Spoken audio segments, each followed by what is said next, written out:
Anyways, welcome to the Semi-Bookish Podcast. Quick side note, because it's going to be the shortest part of this whole entire episode. Guess what it is? We've been doing this for 3 years. Yes. Oh, yes. That's it. That's all I have. That's it. That's the anniversary part. We've been doing this. Technically, this is now the start of season 3, even though season 3 started when the father of the dungeon left. Is that what? Oh, right. I see what you're saying. Yeah, that's when we started season 3. Yes. Yes. That was like the shortest season 2 ever. Well. But anyways, to start this off, I'm gonna go off your guys' plan for today. Yes. Yeah, we certainly didn't just come up with the idea for the episode 15 minutes ago. No, we don't. Yeah, I know. You guys Not around texted here. me. I wasn't even at work yet. I'm sitting there going, "What did you guys do? This was What two- is this what was is wrong? 2 weeks What ago. did you people do? This was 2 What weeks ago. happened?" Yeah. Anyways, I'd like to know what everyone is reading before we even start. What are you reading? What I'm reading? Yeah. Well, I'm First card. I'm playing currently. So I bought a couple wrestling games on sale. Okay. So I've been playing those because there's storylines that are involved with them. Okay. And so I started playing that yesterday, and so far I'm fairly amused, but I hate the character creation for the 2022 version of the game because the female character creation absolutely sucks. 2023 is a little bit better though because I have both. Is it? Oh, well, there you go. And then today, as I was watching, ghost hunting videos because I can, and I got this very awesome notification that my hold for Throne of Glass by Sarah J. Maas came in. Finally. Yeah, and so I have it on my phone, so I can start reading. Libby. Libby. Oh, okay. Gotcha. I was That's gonna say where- our copy's been gone that long. No, I got it off of Libby because it was just Okay. easier, and I have so many books at home right now that it's kind of like a mess. Yeah. And so I have that, so I am excited to read that. And then I've also been playing a game called Sunhaven. Sunhaven is kind of... So you know Stardew Valley? It is kind of like a Stardew Valley in the sense that it is a farming game. Gotcha. However, it is not just a farming game. There's an actual storyline and RPG elements that go along in there. Okay. So, there is, you come to this town and there's a darkness that's fallen over the town. Sure. Or, just, outside of town. And there's a guardian dragon that guards the whole entire town, the village. And he has tasked you with going to the other 2 villages. So there's a demon village and then there is a elf village. To go see how we can fix this whole darkness thing, which everyone thinks it's the demons that are doing it, and to be honest, I have absolutely no idea. Yeah. So, that's what's going on right now. Anyways, Tony, what are you reading? I am listening to Listening, ooh. the audiobook for It by It? Stephen Still? King. Yeah.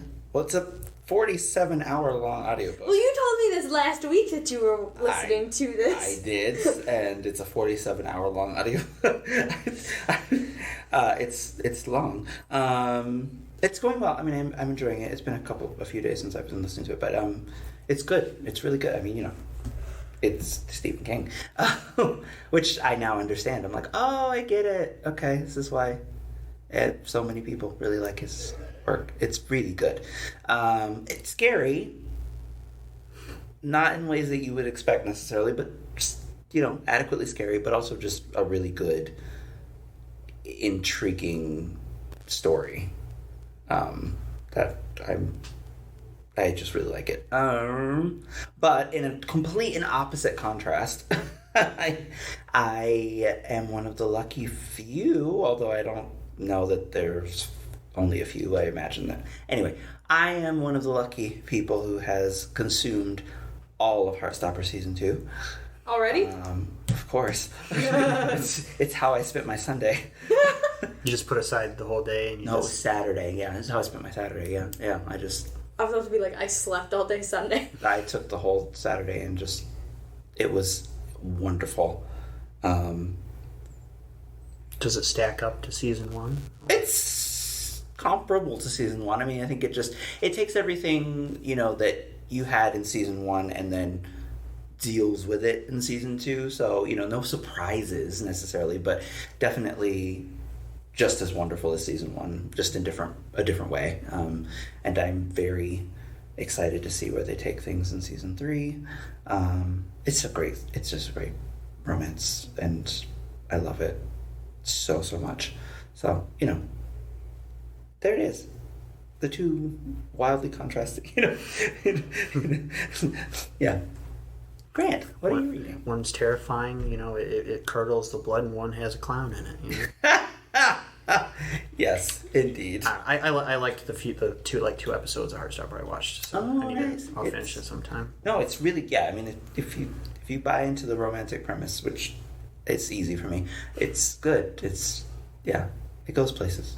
Again, not surprises, but it's good. I zoned out, and then I came back in on clowns. Jeez. No, you'll have to. It was one of the classic zingers. Yes, you'll have to listen to it. No, later. I did hear the classic singer, but I'm sitting here going, what?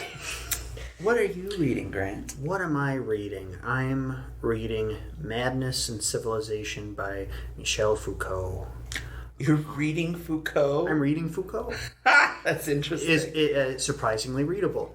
Is it? At least this one. Okay. I can't speak for Is the this rest fiction of or it. non-fiction? It's not Nonfiction, yeah. That sounds dangerous. So in this one, he deals with the history of the idea of madness or insanity. Oh. And how it was viewed, how it was defined in different time periods and whatnot. Mm-hmm. And I guess one of his early jobs was he worked in a mental asylum. That's kind of what sparked his fascination with this. And he's also a historian, so it kind of just worked out. Sure. A lot of interesting observations. He talks about when the idea of confinement, let's take this idea that breaks our conception of blah blah blah blah, let's put it somewhere else, and how that works into other stuff. I'm halfway through it, but okay. We haven't reached to what the other stuff might be yet. Stuff, yeah, because if we know anything, there's lots of stuff going on. So, gotcha. Yeah. Okay. No, it's very interesting. Okay. Like I said, I was kind of scared to jump in there, but surprisingly readable. Nice. So, Is he a philosophy / yeah, psychology / It's more sociological. It's he's kind of a jack of all trades. Sure. So. Yeah, it's got that whole. I don't know. I just heard the word madness, and I guess I need to read this now. Is that all that you're reading?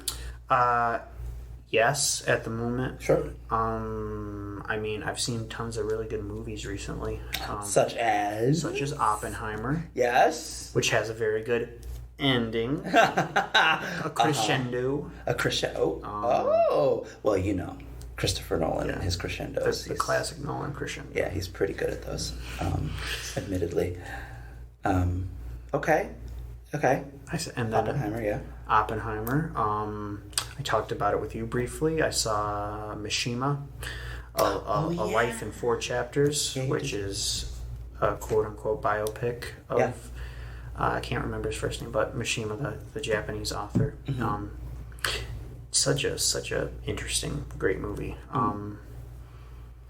I don't want to waste time going into it a whole lot, but it's very beautiful, and it's the structure of it's very unique. Yeah. I haven't seen anything else quite like it, so nice. Definitely recommend. Nice. Yeah. Speaking of endings, summer reading has ended. It did end. Yes. And now we are going to be talking about our favorite endings of things. Or just endings in general. No endings of like books, movies, games, comic books, yeah. So etc. favorite story-related endings, or even just. Okay, I guess I should ask, what for you, both of you, constitutes a satisfactory ending? I think that completely 100% depends on the work. I think you're cheating, but I agree with But you. well, I mean, I don't think there's a set of things that make a good ending, per se. Okay. I think Okay. for me, it depends on the type of media, and it's not like the genre or the type of work. It's the media. Sure. I can So, see that. like, for example, because I'm just going to talk about the one thing that I know best, which is video games. If it's a video game ending, for me, a good ending is something that if I know that there's supposedly supposed to be a sequel, I want all the loose ends to be tied up, but I want there to be enough to go off of. So for example, like, we all know Kingdom Hearts, like, ends, like, the first game ends, nobody, whatever. Sorry. It basically ends and it ties up, like, all your little loose ends that you have going on from that first game. But then they kind of, like, do a little bit of a ad hominem where you can see an addition, where you can see where it might be going next in the future. Oh, like one of those things where it's like the end and then next time on Kingdom Hearts. No, they don't actually do it that way. Like you get to the very end of, like, the video sequence at the end. You're talking about the first one, right? Yeah, I'm talking about, like, at the first one, and then you kind of see where something else can form from this. And not only is there, it's like a little cliffhanger, but it's enough where it's still all tied up. I think But enough of a cliffhanger where if they wanted to and they had enough money, they can go off. But if there is not enough money, they can. I think end the it right classic then and there. example of that is Darth Vader's ship goes veering off, the entire Death Star blows up, And somehow he flies away, and then there's still an ending sequence. Like, it's like, Yeah. there's that little thing of like, yeah, but where did he go?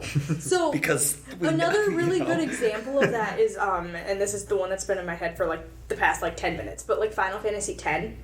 So, spoiler alert, who hasn't played Final Fantasy X, but granted, this game has been out since, like, 2001, so where have you been? This is a spoiler-heavy episode because we're talking about endings. Yeah, so.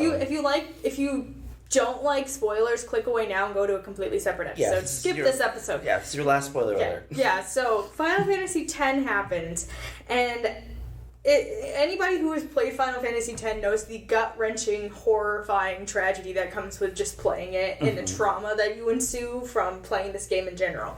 So the whole entire premise of the game is his name is Tidus, you can call him Titus, you can actually rename him in the game, and it can be whatever name you want. They never Yeah. actually refer to him by name. Sure. But your main character, Tidus, he is a sports player for a sports team, and it's called Blitzball, and it's a big giant water sphere, and it's basically like volleyball, but inside a sphere of water. Sure. Don't know how that works, but we're just gonna run with it. Yeah. Do they show how it works? Yeah, like it's a whole entire, like, side quest mini game thing that you can actually play, where you can get characters on your team and you can play and win a tournament, and you can get prizes for it later on, which will then help your characters at the very end of the game.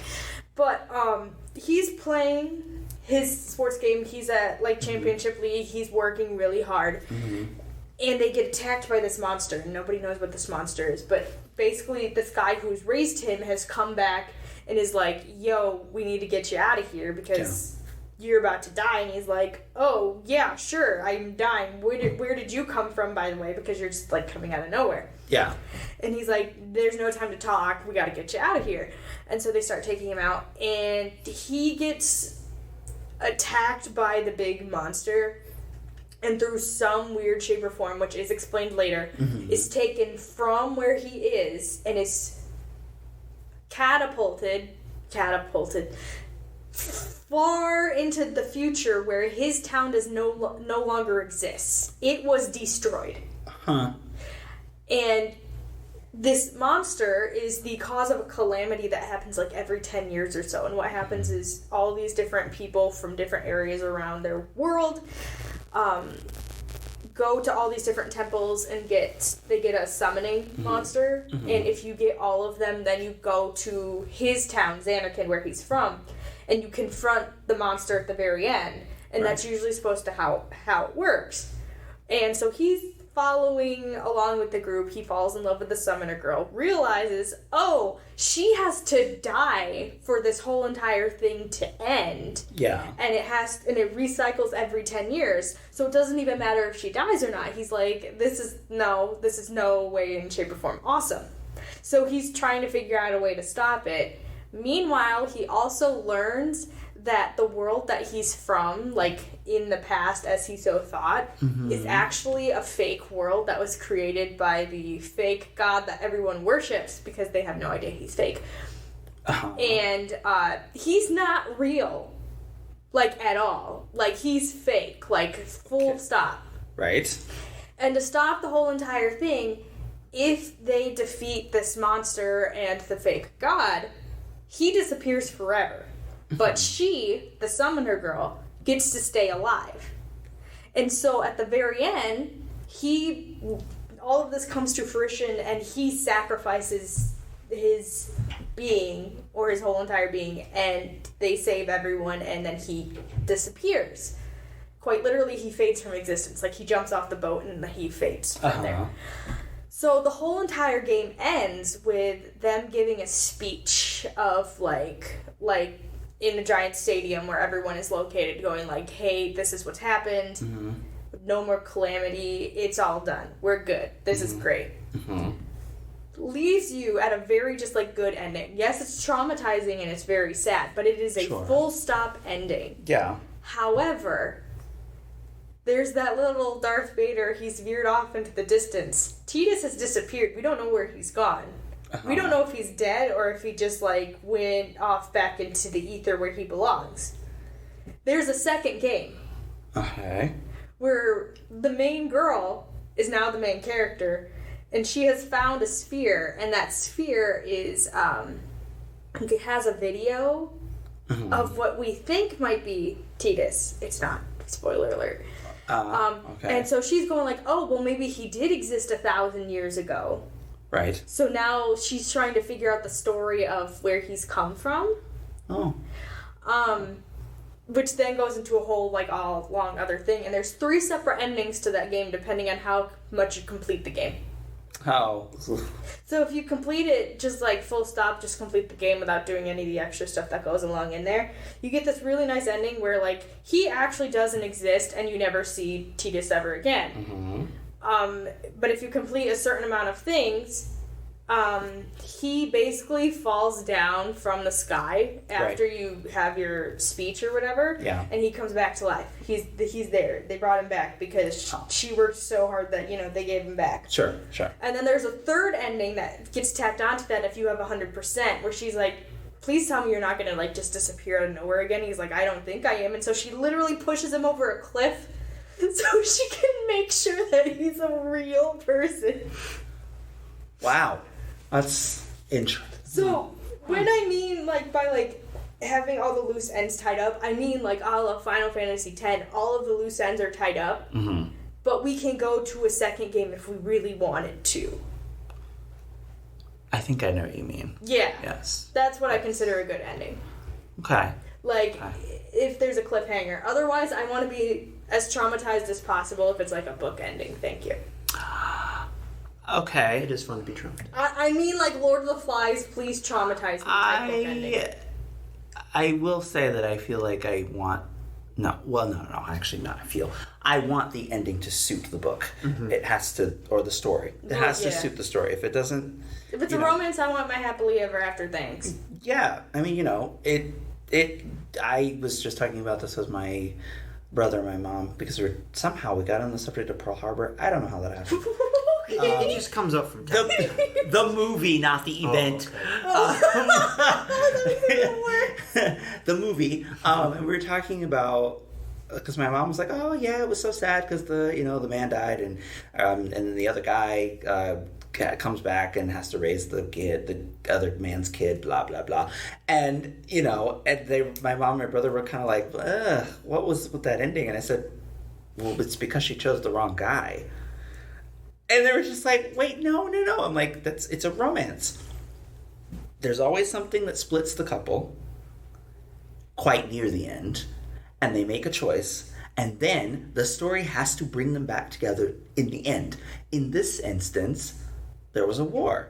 So they looked at the plot and they were like, well, if we just kill the husband, that takes care of the problem, and she gets with the right guy in the first place. Because that's the guy we all wanted. Everyone who watched that movie was like, well, yeah, she should end up with Ben Affleck. Duh. It's going to happen. You're just waiting for it to happen. And it has to happen right at the right moment. And there has to be a right reason for it to happen.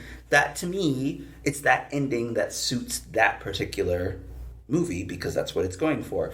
However, if it was a Saving Private Ryan, no, you can't put that ending on a Saving Private Ryan because Saving Private Ryan is not a romance. It's a war story. Like, there's tragedy that's supposed to come from this. Well, I mean, there was a... Saving Private Ryan had a nice ending. Yeah, here's the thing. I've never seen it in my entire life. I don't know that I would call it a happy ending, but it had a suitable ending. I've never seen Saving Private Ryan. It's great. It's a good movie. It's it's one of the... We all know I don't really watch It's one of the great Spielberg movies. There are people who have problems with the ending. They think it's too sappy, but like it's too like bow-tied, patriotic. Yeah, but they kind of do that anyway with a lot of the patriotic movies in the first place. I'm not like, saying just like... I'm not saying I think that. I'm saying some people. Yeah, it's interesting that people think that because you could kind of see it coming from the beginning. It's like there. You mean the big reveal? Yeah, in the very beginning, it's kind of like, this. Okay, got it. Like you see where they're going with it. I mean, it's called Saving Private Ryan. There's going to be some type of sappiness in there. There's a specific... No, there is a moment. I know which one what did they do? About in the ending. What did they do? It's been so long since I've seen that movie. Well, I mean, we're doing spoilers. Spoilers. Yeah. So we already gave this disclaimer earlier. Like, if they haven't clicked off already, that's their problem. So the film begins with an old man and his family going to Arlington Cemetery, and then the old man comes up to this one particular grave and he collapses. Mm-hmm. And then you go back to D-Day, and it fades from his face to the face of Tom Hanks. So this whole time you're supposed to assume that it's Tom Hanks younger. Turns out... Oh, yeah, I suppose you are, aren't you? Yeah, that's true. Turns out that the old man is actually Matt Damon, Private Ryan, where they were trying to save the whole time. Right. Tom Hanks sacrifices himself so he may live. And that's the big reveal. Yeah. Yeah, no, that's just sappy. It's supposed to be that way. You're supposed to feel sad about it. I don't know that I would call it sappy. I just think that it's interesting to me how people respond to endings. Because it's a clear indicator of a few things. It's either a clear indicator that they missed the ending completely. You know, they just foiled it. Like, it was bad. Or the audience isn't paying attention. And that's a whole different problem. And sometimes, most of the time, I think it's somewhere in between. It's whoever's creating the story knows where they're going or gets to where they're going and is like, okay, this is how it's going to end. But they haven't laid enough clues to get there. And so, or enough obvious clues, like they feel like they think, oh, the audience is going to get this when they don't. And then the audience gets to the end and they're just like, but why? And there are too many questions, and there are not enough answers within the story that they just watched. I think that happens a lot more often than not. I'm trying to even think of a good example of when that would have happened.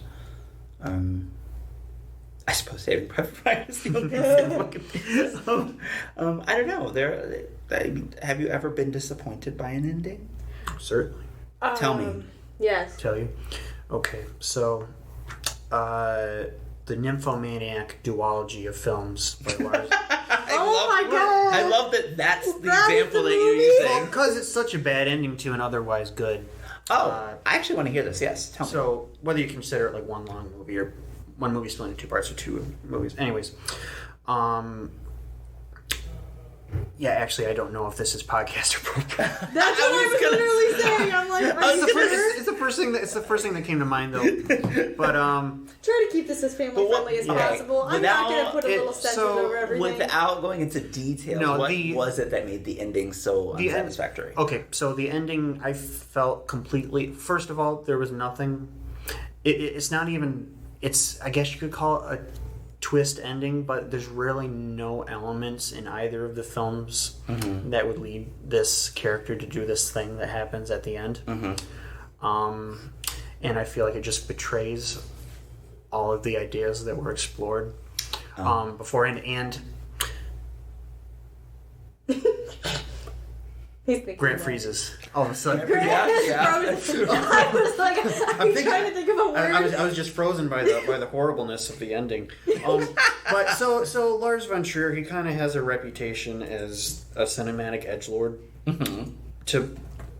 Well, that tells me put it- everything I need to know. To put it like Mildly. briefly, Yeah. like it's not as simple as that. But I feel like the bravest thing he could have done was to take the films where they logically were heading and where he had it technically would have been like a happy ending, but I feel like that would have been the bravest, most transgressive thing that he could have done, especially considering the rest of his filmography. Yeah. Would have been to, just land on, where this character can have she has growth and blah blah blah blah blah. Yeah. But you feel like he maybe tacked on He 100% tacked on a dark, edgy Von Trier, classically Von Sorry, Trier I just ending. googled what the ending was. because to do that would fit almost with what he's known for, as opposed to he let his ego get the best of him, which he sometimes does, and that does. no, with him, it's always a wrestling match between his ego and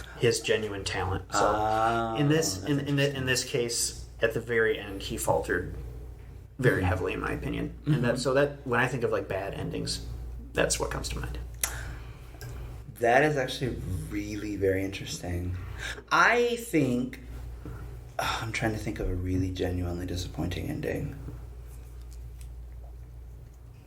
I tend not to watch things that have disappointing endings. Or I should say I tend not to re-watch things that have disappointing endings or reread things that have disappointing endings. I never really think things have disappointing endings. I think certain endings, like maybe I was too overhyped about, and that's what causes the disappointment, but I'm not like disappointed as in like, oh, this is a bad ending. It's, oh, like, let's say it's like a book or something. It's like, it's hyped up way too much and the ending just does not fulfill what I was really thinking about.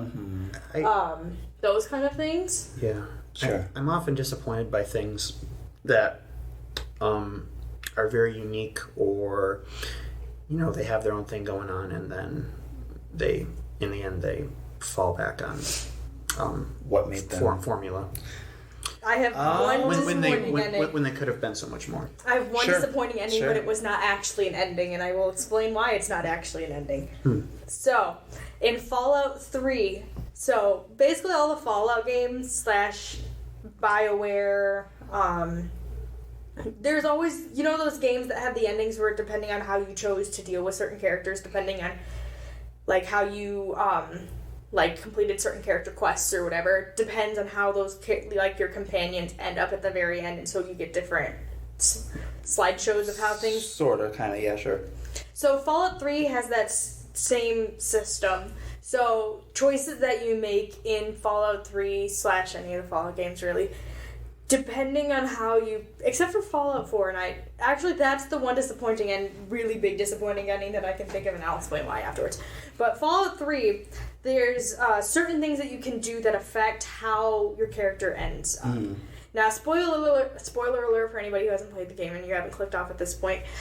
You die at the end of Fallout 3 unless you buy the DLC, and then you wake up Okay. at the end. But the whole entire ending of the game is you are fighting remnants of the U.S. government in trying to get a water purification system going to help people in your capital city wasteland get purified water.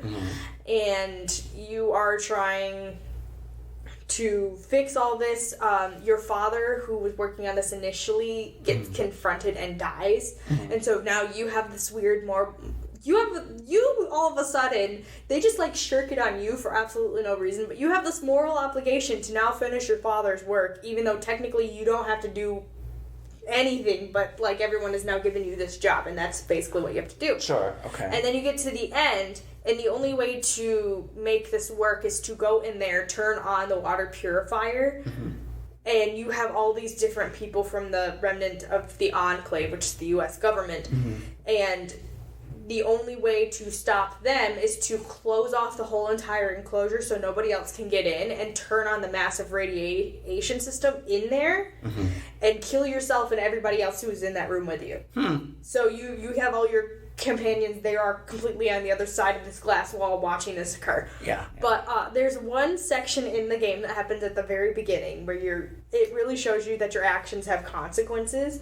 There's a town called Megaton, and Megaton is literally quite named Megaton because there's a giant Megaton atom bomb in the middle of the city. Yeah, there is, yeah. In this water, and you go into this bar, and there's a guy in there, and he's like, hey, I'm from this place over here. We don't like this town being here. Here's a detonator. Go blow up the bomb. Okay. And you have an option that you can turn him into the sheriff, which there's even more consequences if you do that, or you can stick it on without anybody noticing. You and that guy leave, skip town, go all the way out to a place where you can see it, and you literally just, explode the whole entire town. Sure. Now, if you go against that and you say, absolutely not, we're not doing this, you don't get a little scene about this, and it's not as disappointing. It's actually very fulfilling, where you go tell the sheriff, and you guys come back, and you guys can go arrest him. However, if you're not fast enough, the guy that you are reporting on will unalive the sheriff if you're not fast enough. However, if you are fast enough, the sheriff is very nice, and then he gives you some extra supplies to help you out later on, which is very satisfying. But if you unalive the whole entire town by exploding the giant atom bomb, one of the most annoying characters, you think everybody would be gone? No, one of the most annoying characters in that whole entire game, The shopkeep. the shopkeep, ends up in the all-ghoul town, which is basically a bunch of people who were very much exposed to radiation, and they have become a completely different human type of being. She lives and is super excited, even though you literally were the cause of everybody else being dead. And I'm like, that is the most, disappointing, aren't you upset type deals, but she's fine, and she still sells you stuff. And it does not make sense. It's a happy ending for her. Yeah, so it's very disappointing. Interesting. In that sense. I will say, though, that Fallout 4 is very disappointing. Okay.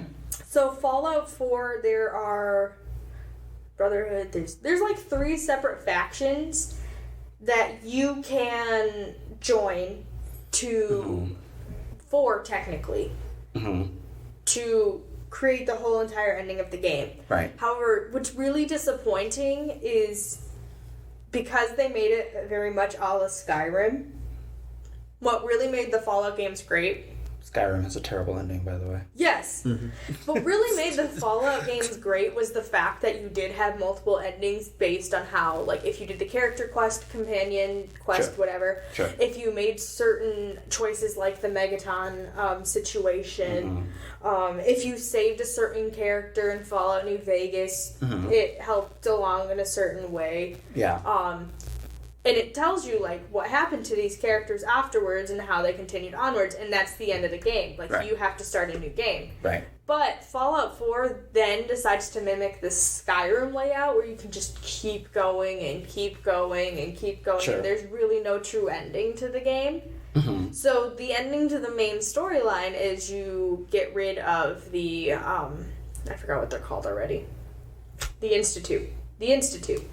And the Institute they're living underground and they're creating synthetic human beings, and they're basically you're bougie, they're stuck underground and they don't have any problems at all. Yeah. Except, they keep coming up to the Earth and stealing people for scientific experiments, which is a whole entire problem. Oh, that's interesting. But they also stole your son, and your son then becomes the leader, and you have to go against your son for a hot bit, but it's whatever.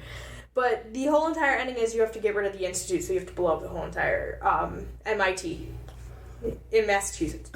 So, yeah. So, because that's where they're located under, but it's called CIT instead, but whatever. Okay. So, you are there, and how it works is there's 2 factions that absolutely hate each other. And there's another faction that's just kind of sitting outside of it, and they are kind of your little wild card. Like, they are always there if you need an ending type thing. But all of the endings lead to the exact same, like, ending point. And while you do kind of have consequences to your actions, you physically cannot have all it's very hard line to walk. You just do like one single thing and you can turn all three against each other, and then you have to get rid of the other two to make the last one work. Okay. But you can't have an ending where all of those groups, minus the Institute, coexist in that area. Okay. There is no coexisting. Right. Except for there's like one specific ending where if you do that, you still have like all the different side quests. Yeah. But you still then have to walk a very fine line, because if you get certain side quests, you can't complete them unless you want to get rid of the whole entire other faction. And so, like, there is absolutely, like, locking you into one side or the other, which is great. But for people like me who like to explore all the different options and then possibly do, like, a peace pacifist type option, there's absolutely nothing there for you to go with. And then there's a DLC where you can become a raider, which then locks you out of that last wild card section where you have to choose those other two. But if you've already turned those two against each other, and then you have these guys hating you over here, you have to get rid of your raider friends to be able to go back to the other side. So they make it a lot more convoluted than it should be, and then there's no, like, real hard ending. Sure. Granted, Skyrim does the same thing. Not really. There's a hard ending for Skyrim. It's just stupid. It's just the dragons are not really it's dumb. You go to this weird Sovngarde. heaven. Place, but like after fight that, them, and like then you fight. after you fight them, they're like, "Oh, by the way, sorry we made you fight us. It was just a test." And then you're welcome to Sovngarde forever. And you're like, that's it? The dragon thing never makes any sense because the Sovngarde thing happens and they never link up, and you're just kind of like... Yeah, you get rid of Alduin and then you're done. Like, but that's just it. dumb. And then they just, like, you can stay up there, but there's absolutely nothing to do up there, so you send yourself back and then there's no real hard ending. Well, no, but that is the hard ending. You just still get to play the game, which I think is fine, but it's... The main storyline's ending is dumb. Right. So what I usually do, and because granted I just don't make it a hard ending in general, what I do is I do two separate factions and I make my character fantastically good. They go up to do the Sovngarde bit and then they come back. And I still have two factions left. So I have Dark Brotherhood and I have Thieves Guild. So my character then takes a darker turn, and I haven't finished Civil War yet. So what I like to do is I like to then turn around and there's the Civil War. So what I do is I then go through the Dark Brotherhood route, and then I get rid of the Emperor, and then I finish the Civil War storyline. Or I do the Civil War storyline first, and then I go do the Dark Brotherhood, and then I get rid of the Emperor. Yeah, but it makes it more entertaining. But, like, to be honest, while there is a hard ending, it's not exactly a true hard ending because there is no credit scene at the very end. And please go to the new character, please make a new character. Like, I consider a hard ending is when you get that credit scene at the very end, and instead of, like, letting you continue to play, they send you back to the title screen, and there's either a new game plus or there is a new game option. That is a hard ending to me. I don't know that open world games really should operate that way. No, because that's kind of the point of an open world game. Like, that's what I consider a hard ending. So in my opinion, I don't really think that open world games truly have a hard ending. Like, I think that their ending is... Yes, it's hard, like, because it's the very end and you can continue just playing afterwards and there's absolutely nothing else that you can do except just, like, run around and play things. But, like, there's no true just, like, okay, we're done. Sure. We're done. Please go play another game for a hot bit. I suppose. That's just my opinion. Flipping hair time. Yeah. Tony. Yes. Is there an ending to anything, to any piece of media, any format that you would change, or that you've always had, like, if you were in charge, what you would have done? An ending that I would do differently? I have to think about...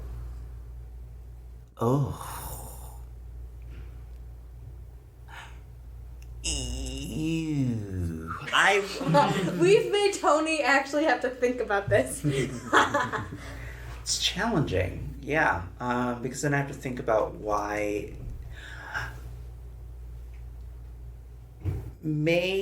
Actually, yes. So, and this is just an adaptation problem. I don't actually know that this would work. But it seems to me that there must be a way for Peter Jackson's Lord of the Rings to end more similarly to the book. Even though he tried. I mean, he really tried to get the whole ending in there. Minus the whole Saruman. I think it was a mistake to not show the taking back of Hobbiton. I think it makes the hobbits a hero for not enough. I mean, he does, again, there's a lot in that final film. In Return of the King, there's a lot done to make the hobbits, like all four hobbits, true, genuine heroes.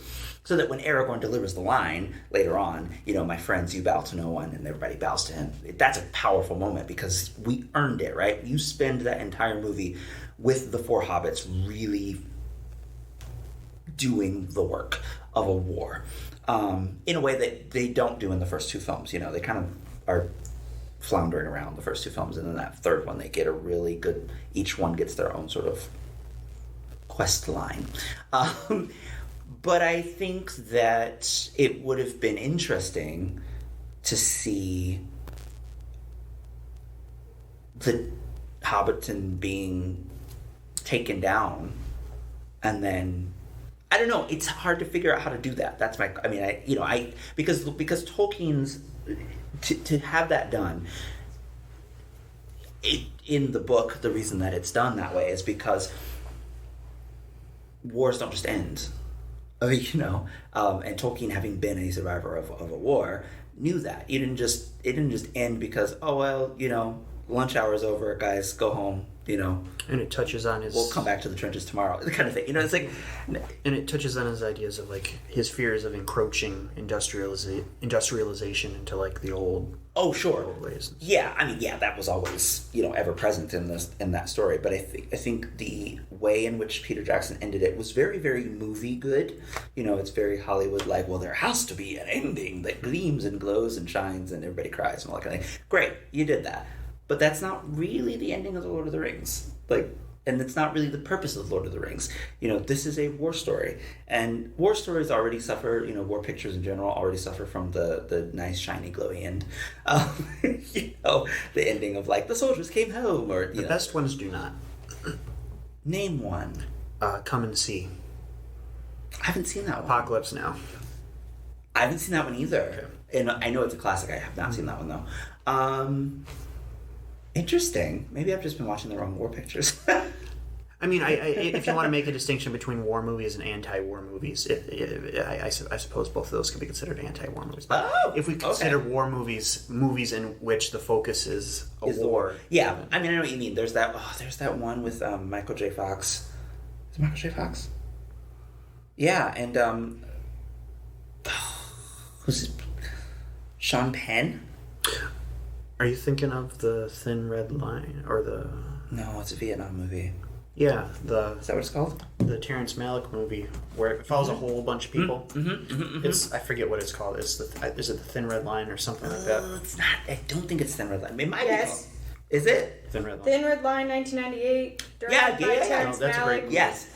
Great movie. So that is what I would consider an anti-war movie, because I mean that's the whole. I mean, first of all, how do you make a Vietnam movie without it being an anti-war movie? I don't know how you can spin that to like we were the good guys. Yeah, right. I mean, they certainly did in some, but They attempted. An attempt was made. But then you look at a movie like 1917, right? And the entire time. Okay, first of all, you came for Sam Mendes, whatever. Don't. And We're two, gonna have a whole different episode. I mean, I get it. Okay, I will give you that. I will grant you that. I'll grant you that. The ending. So, for me, if we're looking at Sam Mendes films, for example, which Bond movie is it that ends with him going to his father's house? The one he directed. He Skyfall. directed two. Skyfall. Oh, he made the good one, then he made the terrible one. What was the terrible one? Spectre. Yeah, I couldn't finish Spectre. Maybe that's why. Yes, you're right. Thank you. All right, so Skyfall. Skyfall's ending is fantastic. I mean, because Skyfall isn't just an ending to Skyfall. Skyfall is an ending to the last three films, like the Daniel Craig Bond films. Skyfall is the ending of that entire sequence, which most people don't understand. And then he goes back. He goes back to the womb, so to speak. Yeah, right. Just Skyfall, just so good. Nothing in the world would I change about that. It brought everything together. 1917, on the other hand, which is not overrated as a film, but I'm not going to go there. It's not even the best one-take movie. I don't really care. I mean, okay, but I mean, as a story, I don't even know if the story necessarily is all that strong, because it doesn't really do very much. I mean, you're just wandering through the countryside with this one person. I just think that the entire time I was watching it, I kept thinking, where's the end? Because I couldn't figure it out. I kept thinking, well, he can't die, because that would be such an anticlimactic ending to this movie of, like, this guy's one story going all the way through, World War I, and then realizing by the end of it that it's over.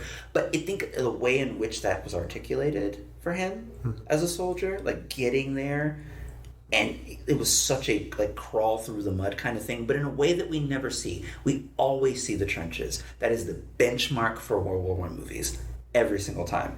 This movie never took us there. Well, I mean, it started there, and then we left. That's revolutionary for World War I pictures, because we've been doing the same thing since what's that German novel that everybody loves that became a movie, and then it became a movie again, and then they just redid it on Netflix. Yeah, All Quiet on the Western Front. Yeah, that's the trademark thing where you have to show the trenches, and you have to show how hard it is, and you have to, because that's World War I, and it's but every war is more complicated than that. And 1917 was yes, we'll start with the trenches. We'll show you what that was like. And there's that scene where all the bodies are piling up on top of them at the beginning, and it's it's suffocating. It feels I don't suffocating. really remember. It was so it was just left so little of a No, but that's the thing that I think I really liked about it, is that it veers away from that entirely, and you see the war from the rest of at least the countryside, not every country, but you see it that way. And then he gets back to camp, which is supposed to be the safe space, the safe place to grieve. And then it turns out that not only is it the place to grieve, but you have to grieve the ending of the war. The war's over now. And it's an extra layer of grieving. It's we have to do both. I don't know. I felt like it was an unconventional way to do that kind of movie, and I liked that was the ending, even though it was kind of a quieter ending than you would expect, maybe. Mm-hmm. I don't know. I just, I wouldn't. I feel like I just mounted a defense for 1917. I just did. I don't know. I just really like that movie. Endings are challenging. They are. I think. I still don't have an ending for my magnum opus. So. No? No. I don't have one set in stone anymore. Actually, I don't either. I have a few. I do. That's what you mentioned. I like writing endings, though. Almost spontaneously, just because... I like writing endings first. I can't do them first. The reason I like doing it first is just... Granted, I write in a weird order. I just write whichever scene comes to me first. A lot of times that is the ending that I see first in my head. Approach. So I have to write the ending first, and then which in my head, characters like to take little minds of their own for a hot second in my brain space. Mm-hmm. And so after writing a scene, it could just be a middle scene, it could be whatever. In my brain, the characters will just take it and just kind of go, okay, we're going over here now, we're going to do something completely separate. Yeah. And so I write that then, and then I just kind of puzzle piece it back together. Yeah. Or at least, after I have a few good chunks of something, I put those in like a chronological order and how I feel like it would go. Oh, sure. And then I think to myself, like, okay, so what would it take to get from this point to this point? Sure. From this point to this point. And then I let the characters go, okay, so which section of this point do you want to go first? I kind of let my characters run wild in my head, and it comes up with some very entertaining moments. I feel like I prefer to reach my endings organically. In fact, if it's the only part that I arrive at organically, I'm completely happy with that. Everything else, I feel like I have to lock down a little bit because. No, I'm similar. I have the same view of structure. Like, whatever the past dictates the future. What as long like the work dictates its own structure up to and including the ending. Yes, like, Ursula Le Guin said the ending is always in the beginning, which I found to be really fascinating as a statement because it's kind of like, oh, if you think that you don't know what your beginning is supposed to be, if you've written your ending, then that's your ending. Or that's your beginning, you just sort of reverse it, right? But if you've not gotten to your ending and you're confused about where to go, look at your starting point and think, oh, well, what's the exact opposite of where I started? And then there's some answer to your ending. It still may not be exactly what you think it's going to be, but I do love a good ending. Okay, before we do the thing, favorite endings, real quick. Or just like memorable endings. I do have one. Go. Well, actually, I don't want to spoil it, but I'll. It's already. They're not listening. Okay. Go. All right, they're not listening. Fine. Spoil it. Wait. What? Wait. Is it spoiling it for me? Yeah, because I think you'd like it. But what is it? It's I can't pronounce it. It's French. Beau Travail by frickin'. Somebody else go. Aaron, go. I'll get What's the English a translation. memorable ending for you? A favorite ending of something that ended really well. I don't have the exact remembrance in my head, but Final Fantasy IX has a fantastic ending. Yeah, love that. Okay. Basically, any Final Fantasy game has a fantastic ending, depending on how you want to look at it. Nice. 10 out of 10 will always love those endings because of the fact that wraps it up in a nice, neat little bow. Okay. And sometimes, after going through the whole entire journey, there's a lot that you can go on. Okay. I will also say Final Fantasy Advent Children, which is a movie from the series. Right. Okay. Ending, but great, like, overall, like, arcing, like, wraps it up in a nice little, like... Okay. Grant. Okay, so Beau Travail, which is, I'm pronouncing it wrong, it's French for good work. Oh. It's loosely based on Billy Budd, the Sailor, or whatever, by Herman Melville, which I think is unfinished, so... That book in itself doesn't have an ending. Love that. However, so this is a movie where it's on first watch, it's a very cold and alienating, it can be, experience. It's beautiful to look at, but it's a movie where like nothing that is actually meant is said and everything happens below the surface. Okay. And the ending, which is completely left of, whatever, like it's like you definitely can't predict it, and it's at first you're like, what am I looking at? Yeah. But to me, it's a stroke of genius because with how reserved and subterranean the whole film is until the end. Yeah. And it's just almost an unrelated scene of like pure release. Okay. Okay.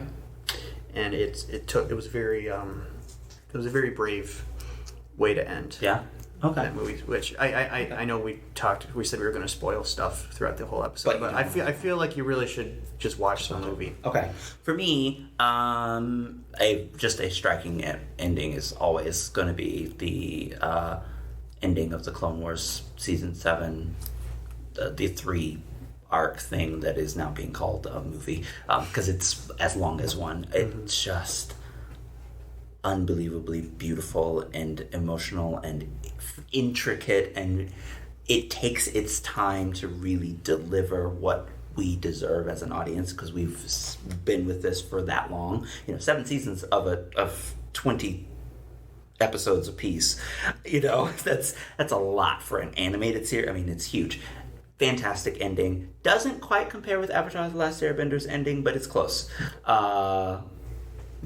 Avatar: The Last Airbender's ending is just Sozin's comment, part 1 and part 2. Just it's unfair, but so I good. have a snack. All right. So you have your. I have a snack. What character do you have? I have a snack. His name is Red Hood. Oh, you got Red Hood. Yeah. I got a snack. Who's Red Hood? Jason Todd. Jason Todd. Oh, okay. Yes, and you got. I got Aaron. I mean Hermione Granger. So you have to, yeah, right. So you have to battle Oh them. no. Who would win? Hermione or Jason? I've only seen the movies, so I know she's very well read. And a powerful wizard all around. I know she's powerful wizard, but like here's the thing about Jason Todd too. He has a gun. Yeah, but if his gun can't stop Batman, But like I don't think that. there's also the fact that if she doesn't stop him Expectus Kevlaris. do you think a Protego could stop a bullet? That's the point. Yes. He produces a gun and she says Protego, it protects her against the attacking thing. So True. okay. Yeah. I But mean- the weird thing about Protego spells is that there's never any real like there's Protego and then there's Protego Maxima and then there's like basically the intention with which you fire the spell. So if someone's firing a spell at you and you hear that the spell is dangerous, but your Protego isn't either fast enough or powerfully intended enough, so like you could fire it to stop a Legilimens, but if you fire it to stop a killing curse, but they're firing a killing curse instead, it may kill you. Or I mean, I don't like know. here's the thing, and I'm just gonna throw this out there, and this is gonna be very horrible of me because I have to say this out loud. But what if he just like does the pew pew and she does the Protego, but he's also pretty super powered where he has like really good athleticism and stamina and stuff. And so what if he was close enough, did the pew pew, and as she's like holding out her wand because Protego, he just like sneaks up behind her. This man has superhuman strength and can rip out chest cavities. So It depends on if you're. So honestly, at that point, then it it is a moment of how fast is Hermione being able to turn around the Yeah, but he wand doesn't and, have. like, He doesn't have superhuman speed. No, but what if he's close enough She for that? She could cast Avada Kedavra. Yeah, he has to be. Do you think she would though? No. In a life or deth situation, who knows? Who's Like, to are say? you sure? She is This- in a life-death situation the Yeah, entire she's- series. The whole series, right, she you're right. still never uses it. I do think that maybe we're giving Jason too much power here. Yes, I know, but I have to because he's my character and I- I'm biased, and he's also a snack. I get it. In a mess. I get it. He's hot, but if he can't beat Batman, and I'm giving you that Hermione could give Batman a run for his money, and I'm a Batman. Right. I think almost any wizard could give Batman a run for his money, realistically. We'll have to talk to Constantine about that. The superhero Constantine? Yeah, They he's did a whole magical. entire thing. Okay. I didn't know they did a thing. Yeah, he's all magical. Batman He's always all loses magical. to Constantine, actually. Unless he has